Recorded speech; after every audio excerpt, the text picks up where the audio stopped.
Hello and very warm welcome to all of you. कैसे हैं आप सब? मैं आपका मेंटर और आप देख रहे हैं लर्न इंग्लिश विदाउट रूल्स का स्पेशल सेशन। आज का स्पेशल सेशन एरर स्पॉटिंग के मॉक टेस्ट पर आधारित है। जी हाँ, ये वही श्रृंखला है जिसमें अब तक 5 वीडियोस आप तक पहुंचाए गए हैं और हर एक वीडियो में सवाल के माध्यम से हमने कुछ नए कंसेप्ट को आप तक पहुंचाया है। इसी श्रृंखला में आगे बढ़ते हुए आज हम इसके छठे वीडियो के साथ उपस्थित हुए हैं, जिसमें फिर से कुछ नए कंसेप्ट हम साथ में लेकर के आए हैं। पिछले वीडियोस की तरह ही यहां पर भी आपको 10 सवाल बारी बारी से आपके सामने दिए जाएंगे, जिसमें 20 सेकंड की समय सीमा आपको दी जाएगी। अगर आप उस समय सीमा में उस सवाल को सॉल्व नहीं कर पाते तो मैंने पहले भी कहा है कि आप वीडियो को पॉज कर लीजिए, सवाल को आराम से बनाइए, समझिए। आप जिस लेवल पर है अपने लेवल के हिसाब से उतना समय लगाइए। आप उसके बाद आंसर मिलाइए। अगर आंसर सही होता है तो एक्सप्लेनेशन जरूर सुनिए, क्योंकि ये बहुत जरूरी है कि जो सोचकर आपने उस सवाल में वो ऑप्शन चुना है, क्या वो सही मायने में उसका कारण है या फिर आप कुछ ऐसे ही अलग सोच पाए जो कि आंसर के एक्सप्लेनेशन से अलग था। तो वहां पर भी आपको कुछ सीखने के लिए मिलेगा। साथ में अगर आपका आंसर गलत होता है तो घबराने की जरूरत नहीं है। ऐसे बहुत सारे मॉक टेस्ट आएंगे जहां पर ये सवाल फिर से रिपीट होंगे। आपके एग्जामिनेशन में इसी कॉन्सेप्ट पर सवाल पूछा जाता है, तो आप अगर इसे सीख जाएंगे तो उसे आप कर पाएंगे और बिल्कुल अपने जो वांछित लक्ष्य है उसमें आप सफल होंगे और जरूर अपने मंजिल तक पहुंचेंगे। चलिए बिना देरी किए हुए वीडियो की शुरुआत करते हैं। नोटबुक और पेन लेकर के तैयार हो जाइए। देखते हैं कि आज के सेशन में कौन कौन से 10 नए सवाल जोड़े गए हैं और वो कौन सा नया कंसेप्ट है जो मैं इस सवाल के माध्यम से लेकर के आपके सामने उपस्थित हुआ हूं। चलिए देखा जाए।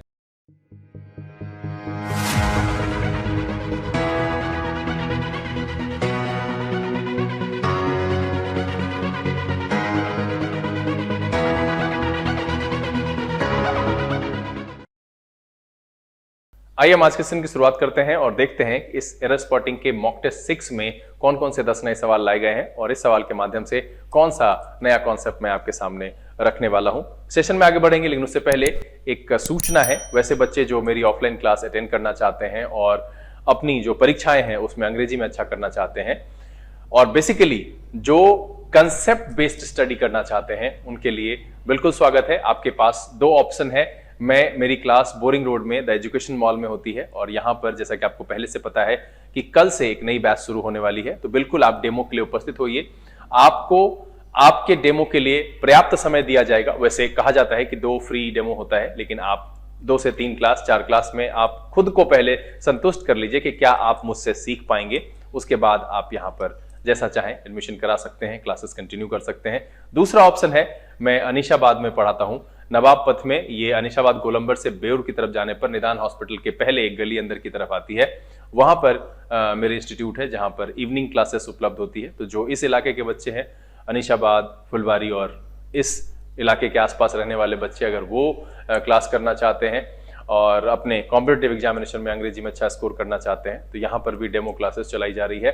4:30 बजे से जो बैच शुरू हुई है उसमें आप डेमो के लिए उपस्थित हो सकते हैं और फिर अपने पठन पाठन के कार्यक्रम को आगे बढ़ा सकते हैं। विशेष जानकारी दोनों इंस्टीट्यूट से रिलेटेड स्क्रीन पर आपको बारी बारी से दिख जाएगा। आप यहाँ से नंबर नोट करिए, कॉल करके बात कर लीजिए। विशेष सारी चीजें जो डिटेल्ड है इंफॉर्मेशन है, डिटेल इंफॉर्मेशन, वो वहां से आपको उपलब्ध करा दी जाएगी। चलिए वीडियो को शुरू करेंगे। सवाल आपके सामने रखेंगे, लेकिन उससे पहले एक और जरूरी बात है जिसको कि शायद जरूरी नहीं समझते आप लोग। अगर वीडियो अच्छा लगे तो आप इसको लाइक जरूर करिए, चैनल को सब्सक्राइब कर लीजिएगा, बेल आइकन प्रेस कीजिएगा, नोटिफिकेशन को ऑल पर रखिएगा, ताकि यहाँ से अब जो भी वीडियोस उपलब्ध कराई जाएगी उसकी नोटिफिकेशन आपको मिले और आपका कोई भी वीडियो मिस ना हो। चलिए आज हम यहाँ में जो पहला सवाल मैं लेकर के आया हूँ वह आपके सामने ले आया हूँ और यहाँ पर आपके लिए समय शुरू होता है अब।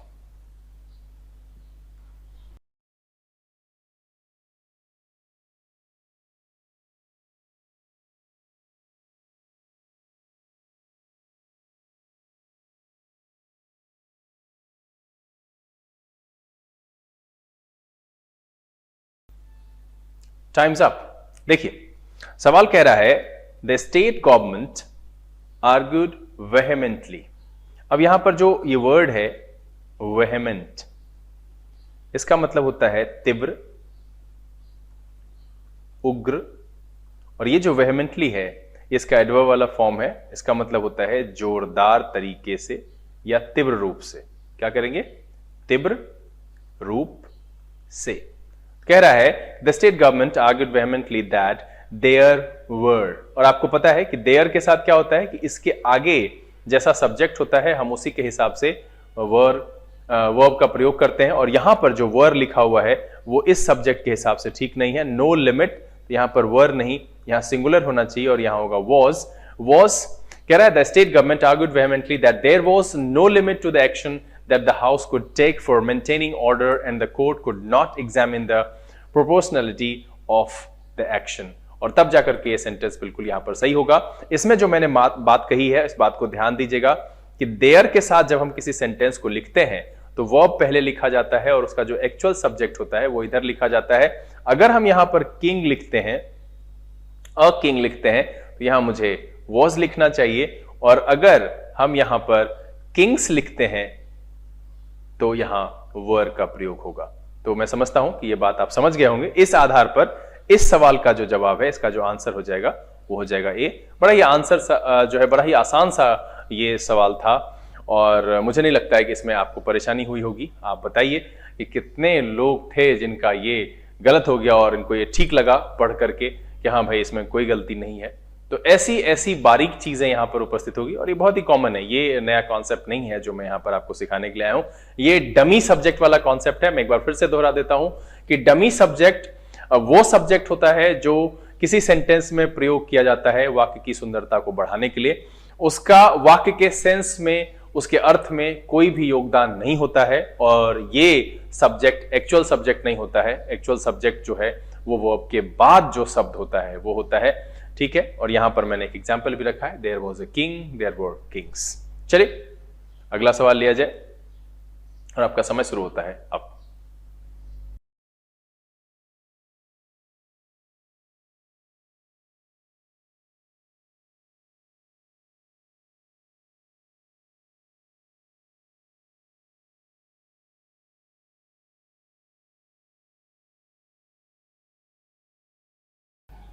Time's up.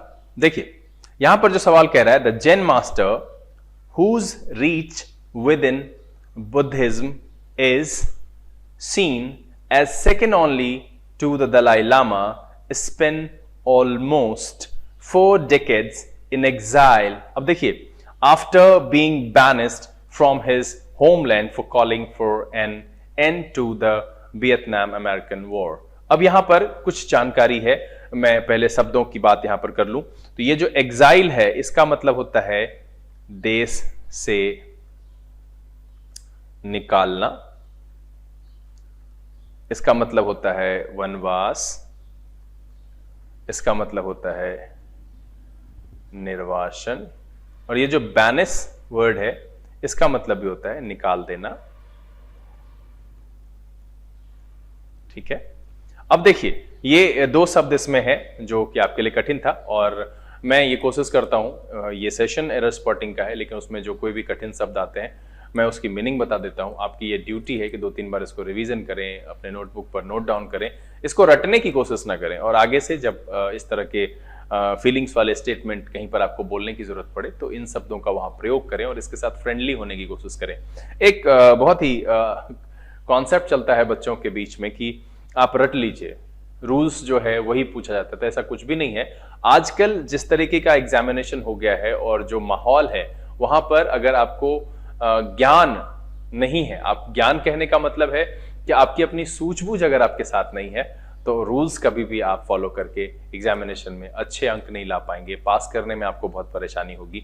तो विशेष करके ज्ञान के पीछे भागिए। ये नहीं कि मैं सेट्स प्रैक्टिस कर रहा हूं और पता चला कि किसी नए सेट में कुछ नया सवाल आ गया, नए तरह के कॉन्सेप्ट आ गए और फिर आप फंस गए। फिर से आपको आपके मन में एक जो नकारात्मक भाव होता है कि यार इतनी मेहनत कर ली मैंने, इससे पहले तो सेट्स बना रहे थे उसमें अच्छे अंक आ रहे थे, अभी क्या हो गया। तो ये इसलिए हुआ क्योंकि आप सिर्फ रूल्स पढ़े और रूल्स को आपने जो है अपने सूझबूझ के साथ एडजस्ट करने की कोशिश नहीं की और उसी में कुछ ट्रिकी सा उसी रूल्स से रिलेटेड सवाल पूछ दिया और आप फंस गए। तो हमेशा अपने सूझबूझ को आगे रखिए और रूल्स को पीछे की तरफ ला करके उसको समझने की कोशिश कीजिए, तब आप अच्छा कर पाएंगे। चलिए यहां पर कुछ चीजें हैं जो मुझे बताना चाहिए और मैं इसी के लिए यहां पर कह रहा हूं कि देखिए इसमें ऑलमोस्ट का इस्तेमाल हुआ है।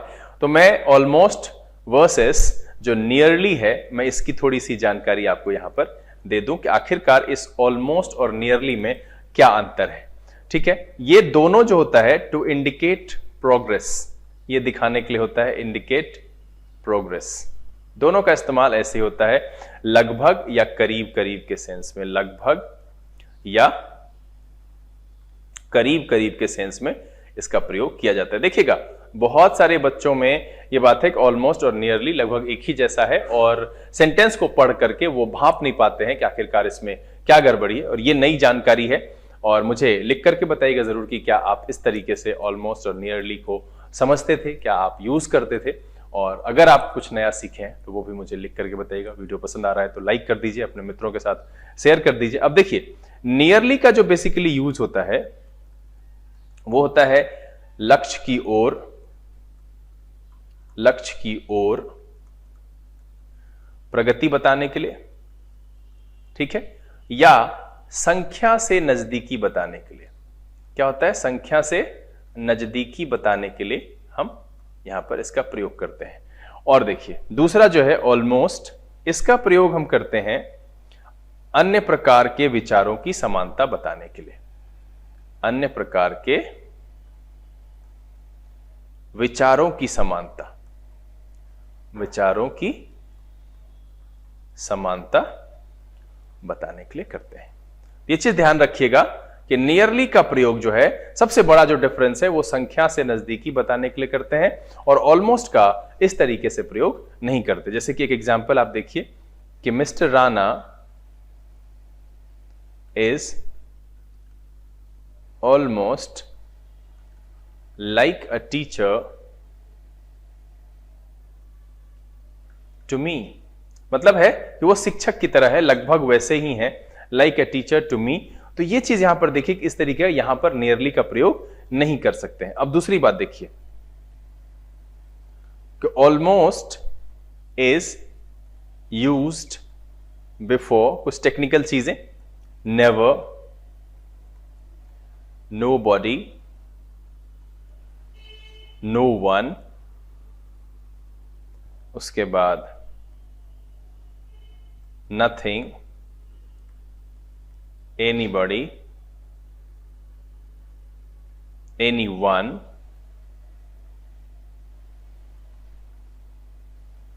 anything और none।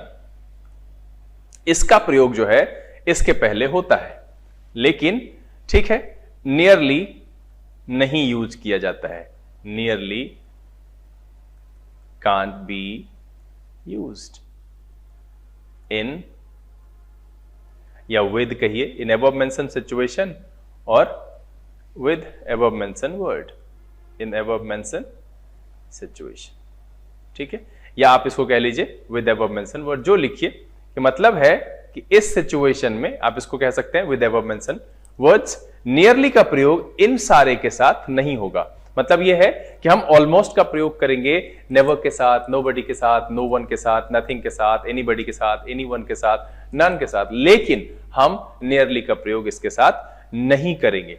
जैसे एक एग्जाम्पल के तौर पर मैं यहां पर कलम चेंज कर लूं, जैसे मैं कहूं कि she has almost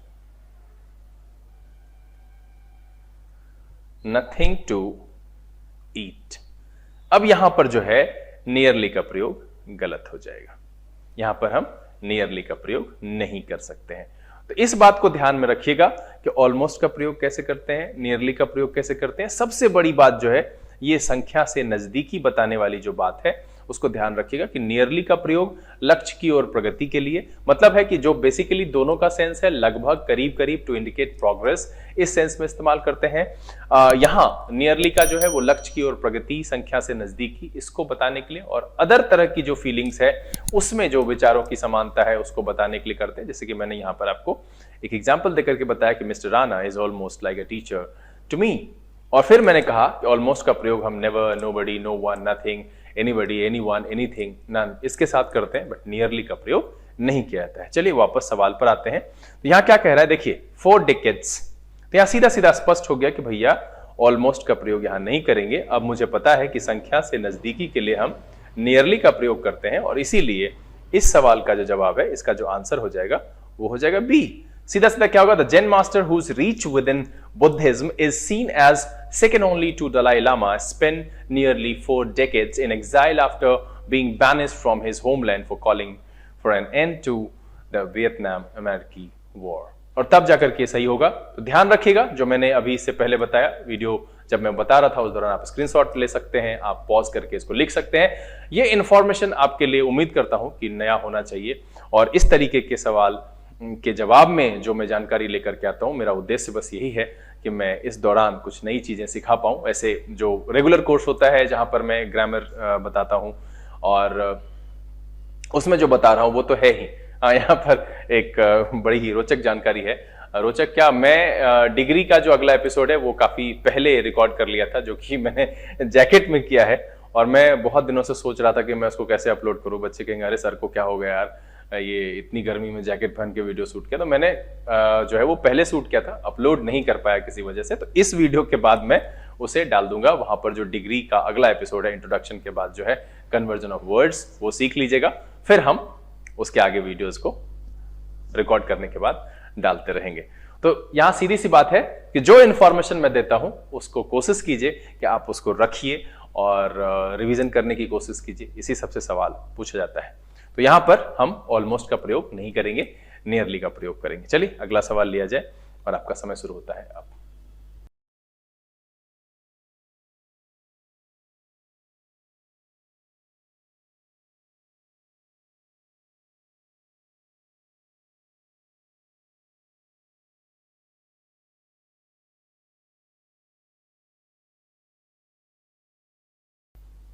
times up. देखिए क्या कह रहा है, the issue has led to a comparison of how 5G services in Europe and parts of Asia have hardly led to no disruptions. देखिए अगर आप न्यूज़पेपर पढ़ते हैं, जैसे कि मैंने पहले ही कहा है, बहुत सारे लोग ये समझते हैं कि इंग्लिश का सिलेबस जो है वो रीडिंग कॉम्प्रिहेंशन है, क्लोज टेस्ट है, फिलर्स है। ऐसी कोई बात नहीं है। इंग्लिश के लिए 4 ही चीजें हैं, रीडिंग, अंडरस्टैंडिंग, राइटिंग, स्पीकिंग। मैं हमेशा से कहता आया हूं और आगे भी दोहराता रहूंगा।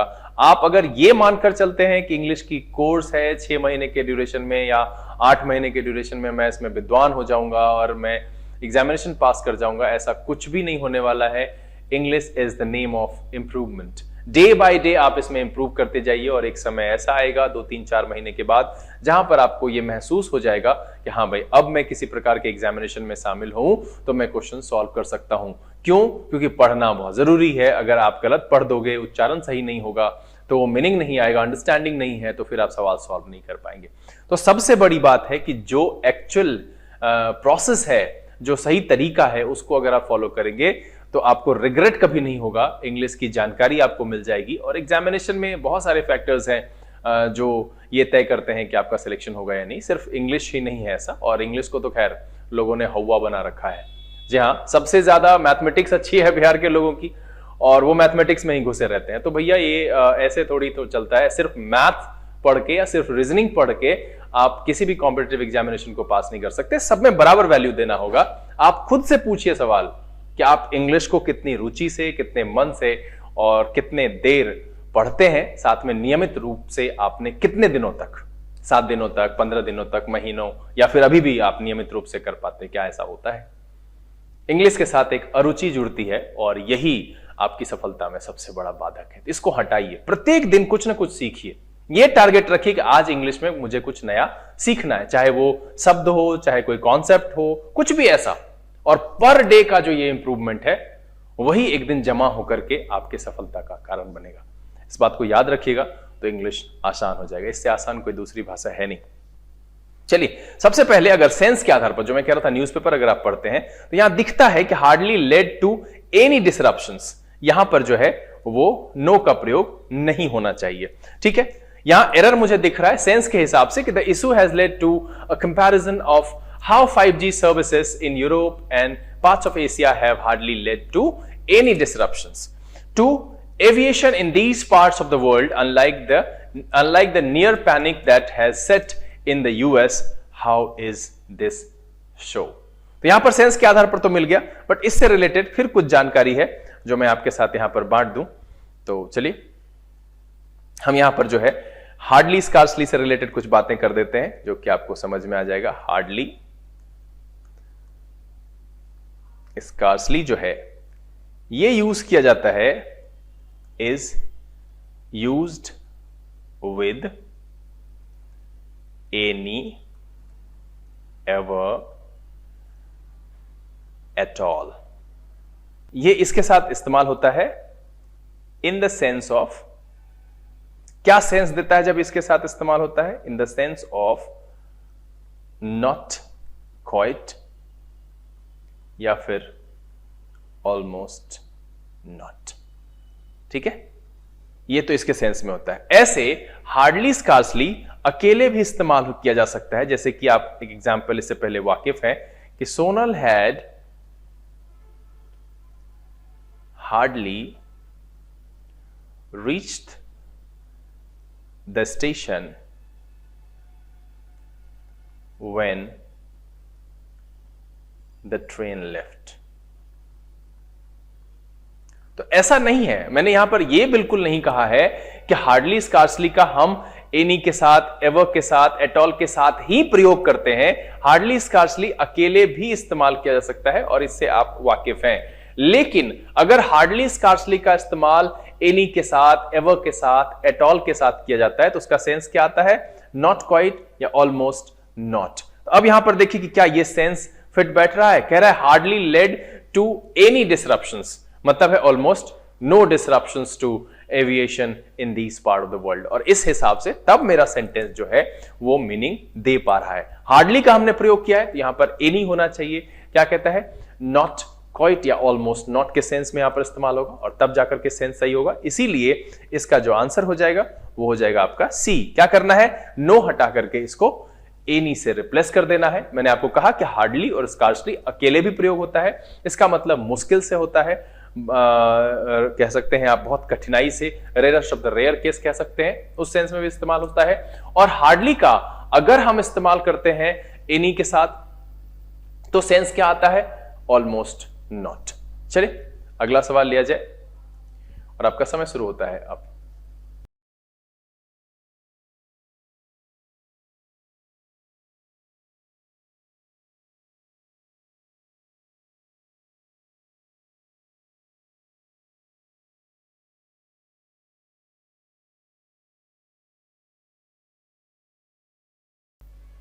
Times up.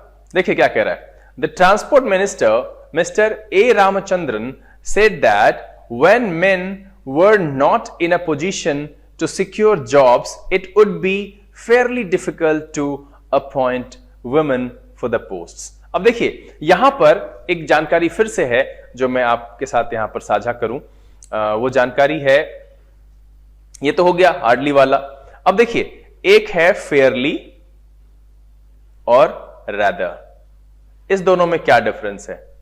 इस दोनों का जो सेंस होता है, जो मीनिंग होता है, वो होता है सामान्य मात्रा में, ठीक है, न ज्यादा न कम, ठीक है, ये इसका सेंस आता है। अब देखिए कि फेयरली का जो प्रयोग करते हैं ये करते हैं गुड क्वालिटी के साथ। किसके साथ करते हैं? गुड क्वालिटी के साथ करते हैं। और ये जो करते हैं ये करते हैं बैड क्वालिटीज के साथ, ठीक है। बैड, यहां पर भी आप क्वालिटीज कर लीजिए और बैड क्वालिटीज के साथ करते हैं। जैसे अगर हम एग्जाम्पल के तौर पर लिखें तो कह सकते हैं फेयरली क्लेवर, या फिर इसको रेदर के साथ लिखें दूसरा एग्जाम्पल तो आप लिख सकते हैं रेदर स्टूपिड। अब चलिए यहां पर जो बात क्लियर हुई वो क्या हुई कि फेयरली और रेदर का प्रयोग हम कैसे करते हैं। तो फेयरली का प्रयोग करते हैं गुड क्वालिटीज के साथ, रेदर का प्रयोग करते हैं बैड क्वालिटीज के साथ, ठीक है।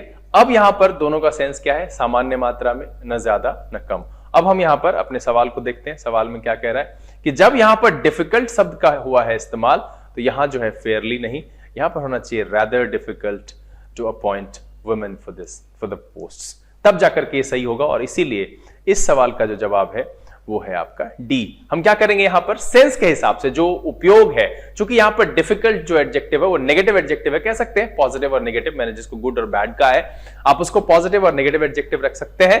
तो यहां पर जो है एक नेगेटिव नकारात्मक शब्द का प्रयोग हुआ है और इसीलिए फेयरली नहीं, यहां पर हम रेदर का प्रयोग करेंगे। ठीक है, पॉजिटिव क्वालिटीज के लिए, गुड क्वालिटीज के लिए हम फेयरली का प्रयोग करते हैं, सामान्य मात्रा में, न ज्यादा न कम, इस सेंस में इस्तेमाल करते हैं। और रेदर का प्रयोग हम करते हैं बैड क्वालिटीज या नेगेटिव सेंस में इस्तेमाल करते हैं। तो इसीलिए होना चाहिए यहां पर रेदर, और तब जाके जो सेंटेंस होगा, the transport minister mister A Ramachandran said that when main were not in a position to secure jobs, it would be rather difficult to appoint women for the posts। और तब जाकर के सही होगा हम फेयर को अगर रिप्लेस कर दें और वहां पर rather का प्रयोग करें। तो सवाल का जवाब क्या हो जाएगा? डी। चलिए अगला सवाल लें और आपका समय शुरू होता है अब।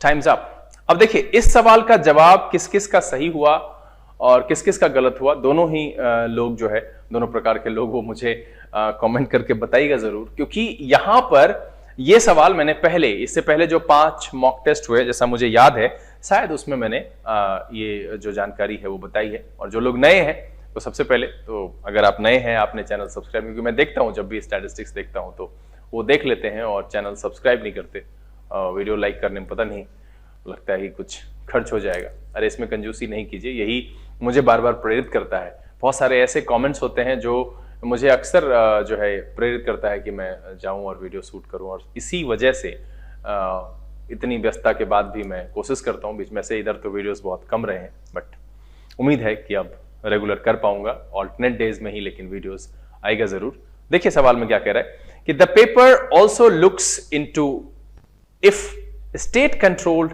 इंटरप्राइजेस। अब देखिए ये जो इनटू है ना, प्रेपोजिशन के बाद हम वेदर का प्रयोग करते हैं, इफ का नहीं। ठीक है, इफ और वेदर की जब बात करें तो इसमें हम प्रेपोजिशन के बाद जो है वो वेदर का प्रयोग करते हैं, इफ का प्रयोग नहीं करते हैं। किसका करते हैं? वेदर का प्रयोग करते हैं, ये सही है।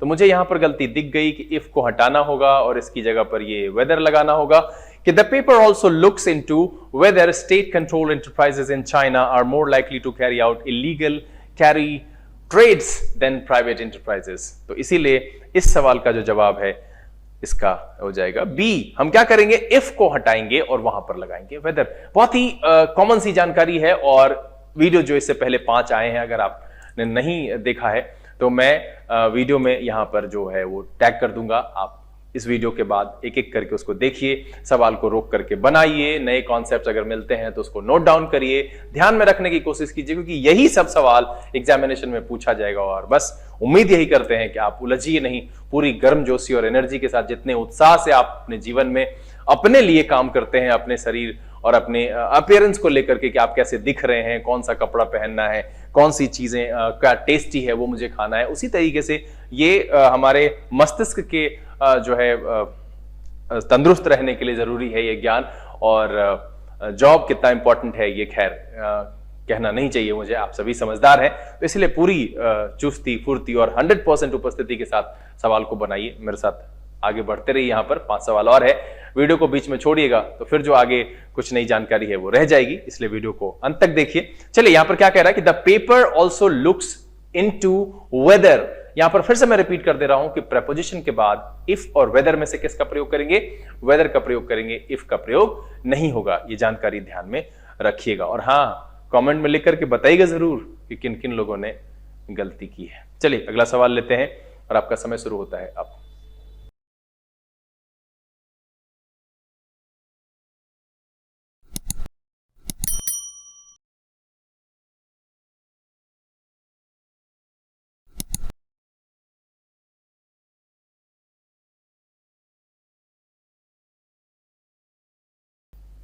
Times up. देखिए क्या कह रहा है, वन सेट ऑफ अपील्स और देखिए यहां पर जो ऑफ है, मैंने कहा था कि जब हम सिलेक्शन के लिए प्रयोग करते हैं तो इसके बाद क्या आता है, प्लूरल। तो यहां पर लगा हुआ है, one set of appeals challenged in March 18 order of the Delhi High Court which besides restraining FRL from going ahead with its deal with Reliance Retail had imposed. और देखिए हैज हैव हैड के बाद V3 का प्रयोग करते हैं, इधर हमने पास्ट का प्रयोग किया है, cost of Rs 20 lakh on the future group and ordered attachment of their properties। इसमें जितना भी सेक्शन था कहीं पर भी A में, B में, C में, D में कोई भी ग्रामेटिकल एरर नहीं है। One set of appeals challenged in March 18 order of the Delhi High Court which besides restraining FRL from going. अब देखिए यहां पर भी preposition के बाद हम verb 1 plus ing का इस्तेमाल करते हैं, वो क्या गया है, ahead with its deal with Reliance Retail had imposed cost 20 lakh on the future group and order attachment of their properties। इसमें कोई भी गड़बड़ी नहीं है, इसीलिए इसका जो ऑप्शन है, आंसर है, वो है no error and the option is E. देखिए मुझे पता है बच्चों को यहीं पर गड़बड़ी होती है, जब कोई किसी सवाल का जवाब जब नो एरर होता है तो उनका अक्सर गलत हो जाता है, क्योंकि वो ये मान बैठते हैं कि भैया एरर स्पॉटिंग दिया गया है, पांचवा तो होगा ही नहीं। ऐसा कुछ नहीं है बंधु, आप अपनी बुद्धिमत्ता का प्रयोग कीजिए। आपने जो कॉन्सेप्ट पढ़ा है, टाइम एंड टेंस पढ़ा है, वॉइस पढ़ा है, आपने प्रोनाउन पढ़ रखी है, कंजंक्शन पढ़ रखा है, तो जो भी आपने पढ़ी है, जहां से भी ज्ञान बटोरा है, उस आधार पर आप न्यूज़पेपर रीडिंग करते हैं, उस आधार पर अपने स्टेटमेंट को देखिए और लगे कि ये सही है आपकी बुद्धिमत्ता के हिसाब से, आप जितना समझ पा रहे हैं, तो नो एरर भी ट्राई करना चाहिए। इससे आपको, इसको कहते हैं जस्टिफाई करना कि हाँ भाई आपको नहीं लगा तो आप ऐसे नहीं कि हाँ ये लग रहा है जबरदस्ती बी वाले में, या तो आप पूरे कंफ्यूज हैं तो छोड़ दीजिए, मत बनाइए, बेहतर है, नेगेटिव करने से अच्छा है कि नहीं बनाएंगे। लेकिन अगर आपको अपनी समझदारी के हिसाब से ठीक लग रहा है तो नो एरर भी ऑप्शन होता है। मैं बार बार ये कहता हूं कि उसको अगर लगाना नहीं शुरू करेंगे ना तो एग्जामिनेशन हॉल में अक्सर गलतियां हो जाती है और नो एरर वाला सवाल लगभग बच्चों का गलत होता है। इसीलिए इस सवाल में कोई भी गड़बड़ी नहीं है, किसी भी हिस्से में, ना ए में, ना बी में, ना सी में, ना डी में, इसलिए इसका जो आंसर है वो है नो एरर। चलिए अगला सवाल लें और आपका समय शुरू होता है अब।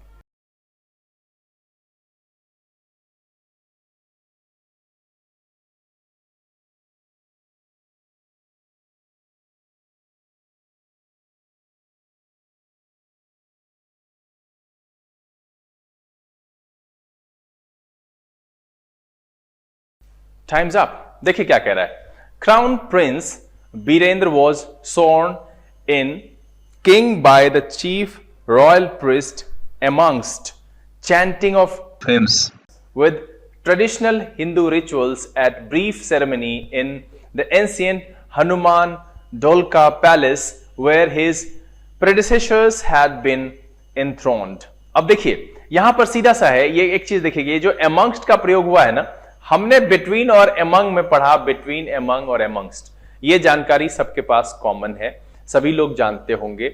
आप मुझे लिख करके बताइएगा आपके पास ये बिटवीन एमंग वाली जानकारी है या नहीं, एमंगस्ट वाली।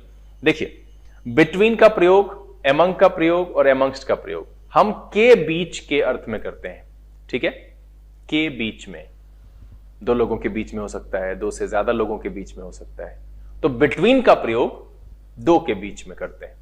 एमंग और एमंगस्ट का प्रयोग दो से ज्यादा के लिए करते हैं।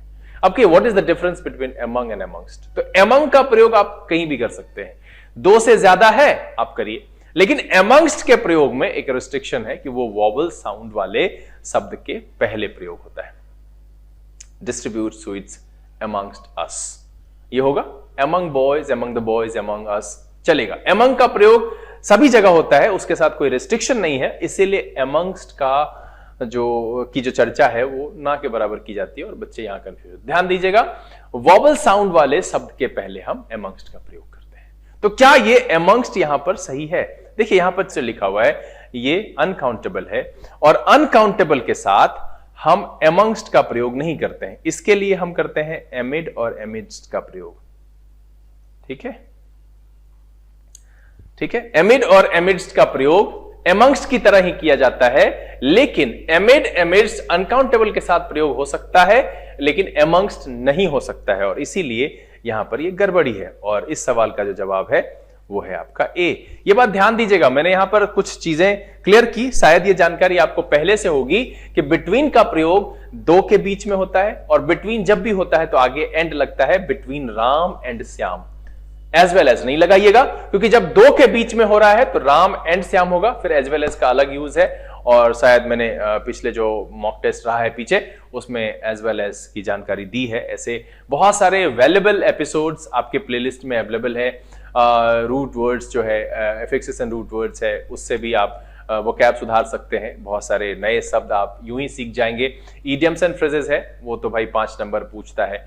फ्रेजल वर्ब है, हो सकता है विजुअल और ऑडियो थोड़ा आपको डिस्टर्ब करे, बट सीखना है तो भाई थोड़ा बर्दाश्त करके आप वहां से सीख सकते हैं। और ये सारी चीजें क्लासरूम के अलावा और इस रेगुलर एपिसोड के अलावा एडिशनल चीजें हैं जो आप देख करके खुद से भी खुद को सिखा सकते हैं और अपने आप को एग्जामिनेशन के लायक बना सकते हैं। कट ऑफ क्वालिफाई करके मनचाहे जॉब ले सकते हैं। सिंपल है, इंग्लिश में अच्छे लेवल पर पहुंच सकते हैं। तो इसीलिए जागिए और प्लेलिस्ट में जाइए, देखिए कौन कौन सा वैल्यूएबल एपिसोड्स है। प्रत्येक दिन 15 मिनट ही सही, लेकिन इंग्लिश इंप्रूवमेंट के लिए जरूर काम कीजिए, नहीं करेंगे तो गड़बड़ हो जाएगा। फिर मैंने बताया बिटवीन के अलावा एमंग और एमंगस्ट, ये दो से ज्यादा के बीच में इस्तेमाल होता है।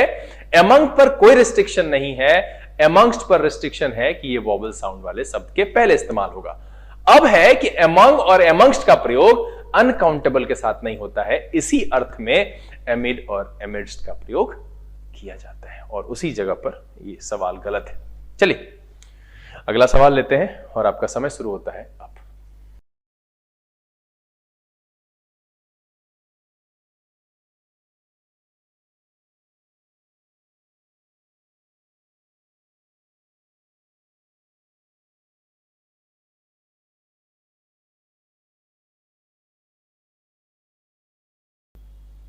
Times up. देखिए कह रहा है the talk of enabling seamless multimodal movement of goods and people and providing multimodal connectivity besides mass urban transit system and railway stations, however all sound of familiar refrain from past speeches। अब देखिए यहां पर जो कुछ चीजें ऊपर लिखा हुआ, the talk of enabling seamless multimodal movement of goods and people and providing multimodal connectivity besides. अभी मैंने जस्ट इससे पहले चर्चा की है कि बिटवीन का प्रयोग जब होता है तो आगे एंड दिखेगा। अब यहां पर कुछ जानकारी है जो मैं आपके साथ फिर बांटूं, इसको मुझे इरेज करना पड़ेगा। चलिए यहां पर हम बात करते हैं सबसे पहले बिसाइड और बिसाइड्स। ज्यादा अंतर नहीं है, इसका मतलब होता है के बगल में, ठीक है, के बगल में, ठीक। Beside me, come and sit beside me, beside my house, बगल में, इस तरीके का सेंस जब आएगा तब हम बिसाइड का प्रयोग करते हैं। अब देखिए बिसाइड्स का होता है के अलावा, ठीक है, फिर होता है के अतिरिक्त यहां पर, ठीक है, और होता है को छोड़कर। ये ध्यान रखिएगा कि ये सारे जो सेंस हैं बिसाइड्स के, ये देख करके लगता है कि कुछ माइनस की बात हो रही है। नहीं नहीं नहीं नहीं नहीं, ये प्लस है, मतलब इंक्लूडिंग, ठीक है। जैसे he bought dairy milk besides Coke, तो मतलब है कि ये दोनों, इसके अलावा ये भी, ये सेंस होता है बिसाइड्स का। अब यहां जो मेरे सवाल में है वो बिसाइड्स जो है वो सुटेबल नहीं है, यहां पर बिटवीन का प्रयोग होना चाहिए। अभी मैंने संदर्भ की जानकारी देते हुए इससे पहले बिटवीन, एमंग, एमंगस्ट का प्रयोग बताया, तो उस लिहाजन यहां पर कनेक्टिविटी बिटवीन दो चीजें हैं। देखिए यहां पर mass urban transit systems and railway stations, दो चीजों को यहां पर रखा गया है, mass urban transit systems and railway stations. इसके बीच में मल्टी मॉडल कनेक्टिविटी की बात हो रही है, इसीलिए यहां पर बिसाइड्स नहीं होगा और बिटवीन का प्रयोग सही होगा। और इसीलिए इस सवाल का जो जवाब है वो है सी। ध्यान में रखिएगा कि बिसाइड का मतलब होता है बगल में, और बिसाइड्स एस लगा हुआ है, लोग अक्सर के अतिरिक्त, के अलावा को छोड़कर इसको सुन करके माइनस समझ लेते हैं, एक्सक्लूडिंग समझ लेते हैं। ऐसा कुछ नहीं है। कहता है कि जीन्स के अलावा उसने शर्ट्स भी खरीदी, तो वो एडिशन में है कि वो तो लिया, साथ में लिया, jeans besides T shirts.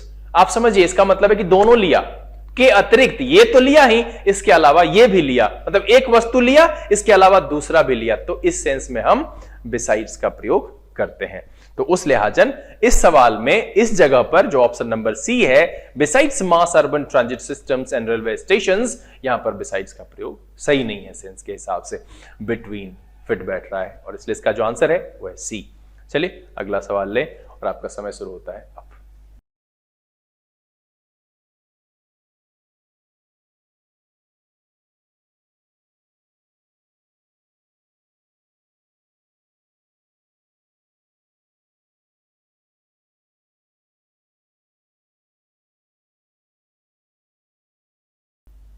Times up.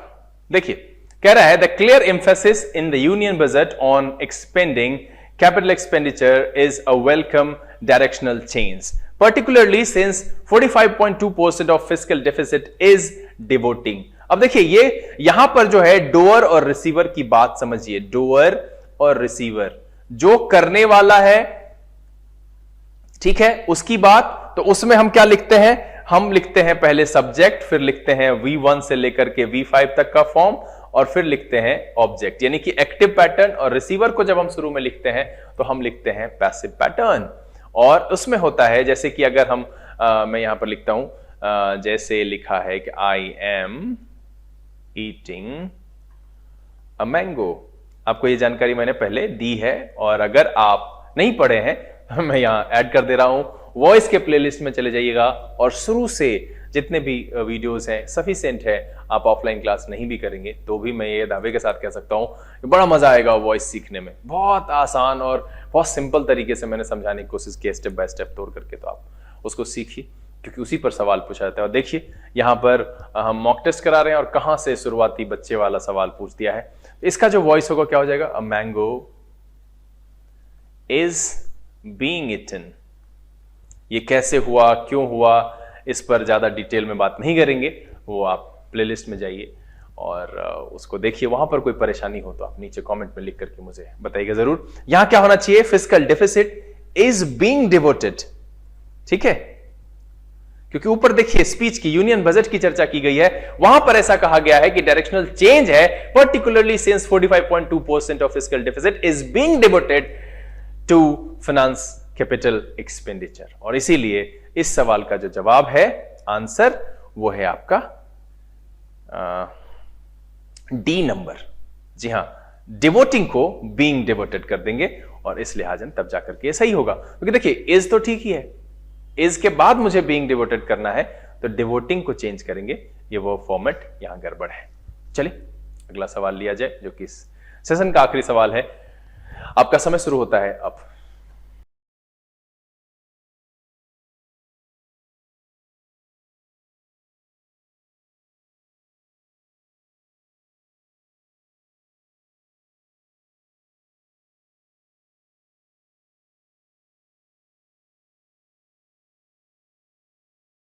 Time's up। देखिए क्या कह रहा है। Even in the crowded marketplace that global tennis is, there is no styles, ठीक है, and personas quite like Nadal's batteries. It was apt that the event ended with rousing victories for the duo despite the fog of Djokovic's deportation saga that had settled pre-tournament. अब देखिए, यहां पर जो 7 number में कह रहा है कि even in the crowded market place that global tennis is, there is no styles. यहां पर होना चाहिए आर, क्योंकि देखिए सबसे पहले तो नो स्टाइल्स एंड पर्सोनास, यहां पर दो बातें की गई है। और आपको मैंने अभी जस्ट चर्चा की है कि देयर की जब बात होती है तो उसका जो एक्चुअल सब्जेक्ट होता है, ये डमी सब्जेक्ट की तरह काम करता है, तो उसका जो एक्चुअल सब्जेक्ट होता है वो आगे की तरफ होता है। तो इसलिए यहां पर जो है इज की जगह पर हम आर का प्रयोग करेंगे। और इस लिहाजन जो इस सवाल का जवाब हो जाएगा वो हो जाएगा ए। देखिए शुरू में भी ये डमी वाला एक सवाल आया जिसमें मैंने आपको एक एग्जांपल देकर के समझाया कि there was a king, there were kings. तो ये ध्यान देना है कि आगे हेल्पिंग वर्ब जो हम लगा रहे हैं, जो वर्ब लगा रहे हैं हेल्पिंग हो या मेन, उसके बाद जो आ रहा है वो मेरा एक्चुअल सब्जेक्ट होता है, डमी सब्जेक्ट जब हम देयर को चुनते हैं उस केस में। यहां पर भी वही है। अब देखिए जो कुछ शब्द है, पर्सोना, पर्सोना का मतलब होता है शख्सियत, जी हां शख्सियत, ठीक है। उसके बाद और है एप्ट, एप्ट का मतलब होता है हाजिर जवाबी, हाजिर जवाबी, या फिर कह सकते हैं आप सटीक, ठीक है, या फिर कह सकते हैं उपयुक्त, ठीक है। उसके बाद इसका मतलब ये जो राउजिंग है इसका मतलब उत्साहपूर्ण, डिपोर्टेशन का मतलब होता है निर्वासन, सागा का मतलब होता है गाथा या आख्यान, किसी का वर्णन। खैर चलिए ये तो सारे शब्द हैं। एप्ट का मतलब हाजिर जवाबी, सटीक, उपयुक्त, पर्सोना का मतलब शख्सियत, राउजिंग का मतलब उत्साहपूर्ण, डिपोर्टेशन का मतलब निर्वासन और सागा का मतलब गाथा या आख्यान। अब यहां देखिए प्रशंसा जिसको कह सकते हैं, गुणगान कह सकते हैं। तो यहां इस सवाल में बहुत ही आसान सा ऑप्शन था। अब मुझे इस सवाल के बारे में भी लिख करके जरूर बताइएगा क्या आप ये ध्यान में रख पाए, क्योंकि हम इसी सेशन के अंदर इससे पहले एक सवाल में ये बता चुके हैं कि देयर का प्रयोग जब डमी के तौर पर होता है तो वर्ब जो है आगे आने वाले सब्जेक्ट जो नाउन है उसको फॉलो करता है और उसके आधार पर हम ये तय करते हैं कि वर्ब का नेचर कैसा होगा। तो यहां पर there are no styles and personas होना चाहिए और इसीलिए जिसका आंसर है वो ए है। उम्मीद करता हूं कि ये सेशन आपके लिए काफी मजेदार रहा होगा और आपको यहां से बहुत कुछ सीखने के लिए मिला होगा। जो उद्देश्य से लेकर के मैं ये सेशन बनाता हूं और आप तक पहुंचाता हूं कि कुछ नई जानकारी आप तक पहुंचेगी, वो जरूर आपको मिली होगी। अगर आप इस सेशन से कुछ सीख पाए तो वो भी मुझे लिख करके बताइएगा और अगर वीडियो पसंद आया तो वीडियो को लाइक कर लीजिए। अगर आपने चैनल सब्सक्राइब नहीं किया है सब्सक्राइब कर लीजिए, बेल आइकन जरूर प्रेस कीजिएगा ताकि यहाँ से अपलोड किए गए वीडियोस की नोटिफिकेशन आपको मिले और आपका कोई भी सेशन मिस ना हो।